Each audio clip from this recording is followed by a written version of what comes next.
Assalamualaikum, anda sedang menonton Sekilas Fakta 24 Jun 2022 bersama dengan saya Nursyah Mama Amin.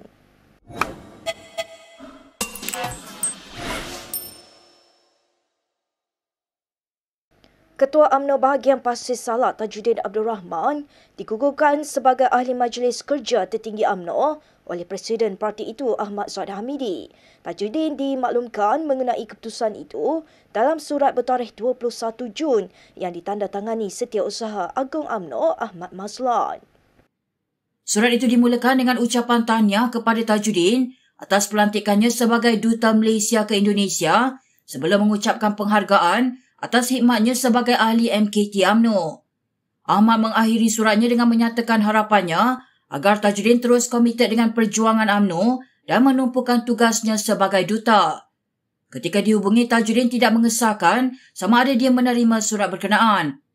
Ahli Parlimen Pasir Salak itu beberapa kali dipilih menganggotai Majlis Tertinggi UMNO sebelum ini. Pada pemilihan parti itu pada 2018, dia bertanding sebagai naib presiden namun tidak memenangi jawatan berkenaan. Berikutan itu dia dilantik sebagai Ahli Majlis Kerja Tertinggi oleh Zahid. Tajuddin merupakan satu-satunya ahli MKT dilantik yang disingkirkan setakat ini dan ini merupakan kali kedua dia digugurkan, pertama kali pada 1995.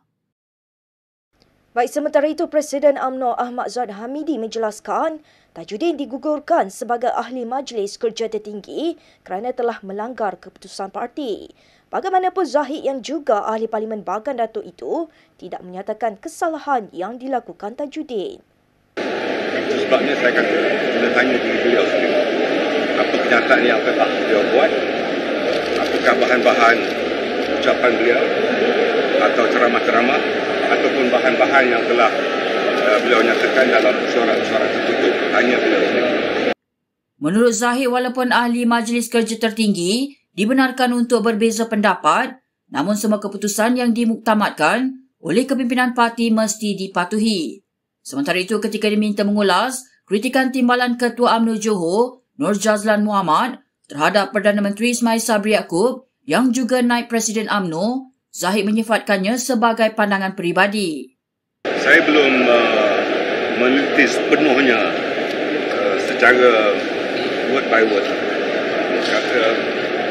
kata-kata yang dinukilkan, tetapi saya fikir itu dapat kepada beliau dan beliau tentunya mempunyai pemikiran sendiri untuk menulis sedemikian. Kita ke perkembangan berikutnya. Salinan asal laporan audit 1MDB pasti akan dihantar ke jawatan kuasa kira-kira wang negara jika bukan kerana mesyuarat pada 24 Februari 2016, kata Arul Kanda Kandasamy. Bekas CEO 1MDB itu memberitahu mahkamah bahawa Najib Razak bimbang sekiranya laporan audit 1MDB itu diputarbelik secara politik. Tertuduh bersama itu memberi keterangan di Mahkamah Tinggi Kuala Lumpur pagi ini dalam perbicaraan laporan audit 1MDB terhadapnya serta bekas Perdana Menteri itu. Pihak pendakwaan berhujah bahawa keputusan untuk meminda laporan audit 1MDB telah dibuat semasa mesyuarat 2016 di Pejabat Ketua Setiausaha Kerajaan ketika itu Ali Hamzah. Selain Ali dan Arul, individu lain yang berada pada mesyuarat itu ialah bekas Ketua Juru Audit Negara Amrin Buang, bekas Pegawai Jabatan Audit Negara Saadatul Nafisah Bashir Ahmad, bekas Setiausaha Sulit Utama Najib Syukri Saleh dan Wakil Jabatan Peguam Negara Zulkifli Ahmad. Semasa pemeriksaan utama oleh Timbalan Pendakwa Raya Gopal Sriram, Arul memberi keterangan bahawa dia menerima panggilan telefon daripada Najib sehari sebelumnya untuk memintanya hadir ke mesyuarat pada 24 Februari 2016. Menurut Arul, Najib memberi beberapa alasan mengapa dia perlu hadir, antaranya untuk mempertahankan kepentingan 1MDB dan untuk memastikan Jabatan Audit Negara berada dalam skopnya iaitu untuk mengesahkan akaun 1MDB. Katanya Najib bimbang kandungan laporan itu boleh diputar belik dari perspektif politik. Awal hari ini, Hakim Muhammad Zaini Mazlan membenarkan usaha pihak pendakwaan untuk menjadikan Arul Kanda sebagai saksi utama terhadap Najib. Saksi pendakwaan Zahrul Ahmad Muhammad Zulkifli berkata dia telah membeli seutas jam tangan mewah sebagai hadiah hari jadi ke-155 Lim Guan Eng pada Disember 2015. Pengarah Eksekutif Kanan Konsortium Zeni Construction itu memaklumkan jam tangan jenama Maurice Lecroix berharga RM43,000 itu diberikan bersama-sama wang tunai RM100,000. Zarul berkata demikian dalam keterangannya sebagai saksi pendakwaan ke-23 ketika perbicaraan kes rasuah projek terowong dasar Laut Pulau Pinang bernilai RM6.3 bilion terhadap bekas Ketua Menteri Pulau Pinang itu di Mahkamah Session Kuala Lumpur hari ini. Menurutnya hadiah itu diberikan di pejabat Lim ketika itu di Komta Georgetown di Pulau Pinang. Lim bagaimanapun katanya menolak wang tunai yang diletakkan di dalam sampul putih dan hanya menerima jam tangan berkenaan dalam sebuah kotak. Menurut Zarul, dia memberi jam tersebut kepada Lim untuk memastikan projek terowongnya dengan Kerajaan Pulau Pinang berjalan lancar.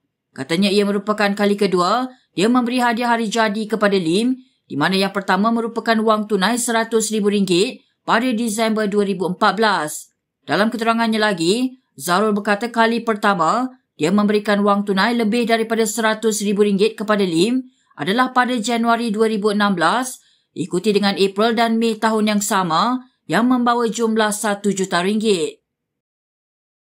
Baik dalam pada itu, Lim yang juga pengerusi DAP menafikan telah menerima sebarang sogokan seperti yang disebut oleh saksi pendakwaan dalam mahkamah. Beliau turut menyifatkan dakwaan itu sebagai tidak benar dan hanya satu rekaan semata-mata. Ia semata-mata satu rekaan kerana saya tidak terima satu sen pun. Dan ini jelas apabila tidak ada money trail, sama ada baik dalam bentuk wang tunai ataupun dalam bank account saya, tidak langsung ada wang seperti mana yang mereka dakwa. Saya percaya ini adalah satu konspirasi politik kerana tidak ada seorang ahli politik pun sekarang didakwa. Sungguh pun tidak ada money trail, sungguh pun tidak ada rakaman pita, rakaman audio dan video bahawa saya ada pernah tuntut wang. Oleh sebab itu, saya akan serah kepada pegawai saya untuk membongkarkan fitnah ini pada hari Isnin apabila cross-examination dijalankan. So on Monday we will begin our cross-examination, and of course in our cross-examination we will put forward our defence to the witness, and of course that is something that will be dealt with and done in open court. So let's wait for Monday then. Berita seterusnya. Ketika pemimpin UMNO sendiri mengkritik Perdana Menteri daripada parti mereka, Presiden PAS Abdul Hadi Awang hari ini tampil mempertahankan Ismail Sabri Yaakob. Abdul Hadi turut menyifatkan Ismail menanggung bebanan yang berat berikutan situasi mencabar yang melanda seluruh dunia ketika ini. Dalam suasana yang sangat mencabar, COVID, wabak belum lagi habis, kita kena sedar masalah inflasi yang melanda seluruh dunia. Bukan Malaysia saja. Malaysia duduk dalam dunia, bukan Malaysia luar dunia. Menghadapi masalah inflasi dunia. Kita hadapi masalah itu mencabar. Orang cakap tu orang tak reti, tak tahu. Orang yang jahil politik. Timbalan Pengerusi UMNO Johor Nur Jazlan Muhammad kemarin menggelar Ismail Sabri sebagai Perdana Menteri UMNO yang paling lemah dalam sejarah negara. Ini selepas Ismail masih belum membuat keputusan mengenai jawatan Zuraida Kamaruddin dalam Kabinet. Dalam pada itu, Abdul Hadi berkata, kerajaan tidak boleh dipersalahkan sepenuhnya atas kenaikan harga barang. Kenaikan harga barang ni ada sebab-sebab. Sebab-sebab peniaga-peniaga sendiri. Sebab-sebab yang kita kena lihat pengeluaran dia. Kalau harga ayam tu kerana kita tengok juga orang yang jual makanan ayam tu mahal.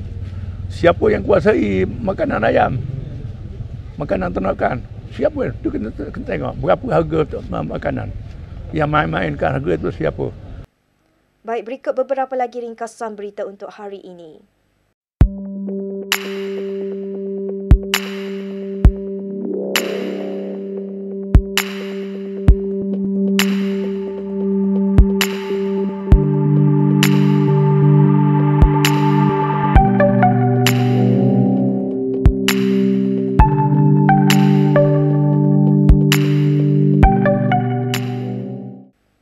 Sekian sahaja daripada saya, Nusyaha Mama Amin untuk Sekilas Fakta. Untuk lebih banyak berita, anda boleh melayari kinitv.com. Anda juga boleh mengikuti kami di Instagram, Twitter, YouTube dan Facebook. Salam hormat dan selamat berhujung minggu.